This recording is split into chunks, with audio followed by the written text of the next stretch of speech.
honor and pleasure to be here with you. This was the last place my husband spoke before he passed away, because this was an event that he wanted to honor even though he wasn't in good health anymore. But when he received an invitation to come and speak to you, he practically got up from his sick bed and did that. So I'm particularly moved to be here on this occasion to be in his footsteps. It's always a privilege to remember and honor the victims of communism.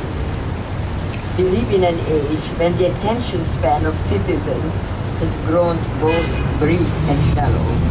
With the 24-hour news cycle and almost incredible proliferation of media, very few people understand the simple truth that those who do not learn from history are bound to repeat it, doomed to repeat it. For me and my husband, that dark period of history when communism claimed the lives of millions of innocent victims has ever been present. Some of those victims were friends and colleagues from our native country of Hungary. Others were courageous freedom fighters who we knew about only through their heroic deeds. An untold number of them were simple, ordinary men and women who were caught up and crushed by the brutality of totalitarianism. We have a solemn duty to remember these victims and to remain vigilant and alert to the political evil that engulfed them and that remains to be a threat even today and has not disappeared, unfortunately, from the world. Whether it is Communist China's recent harsh crackdown on democracy activists, including the imprisonment of the internationally admired artist Wei Wei, or the Cuban government's refusal to permit the brave blogger Joanny Sanchez to travel to Denmark to accept a prestigious Freedom Prize, these communist leaders never change their spots. They are and they remain paranoid, repressive relics who deserve, as President Reagan said, to be left on the ash heap of history. And I have no doubt that eventually this is where all of them will end up.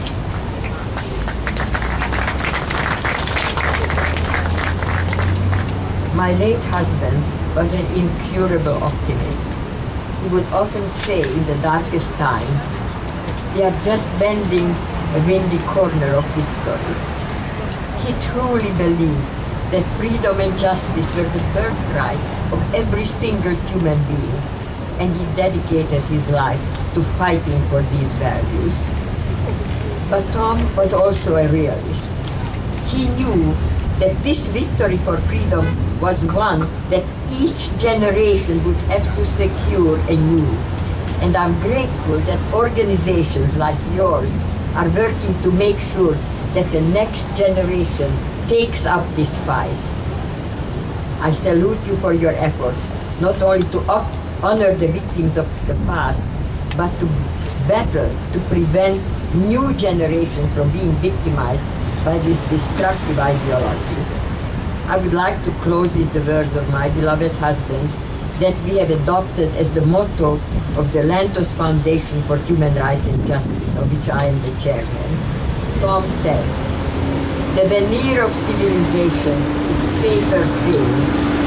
We are its guardians and we can never rest." Thank you, and may God bless you.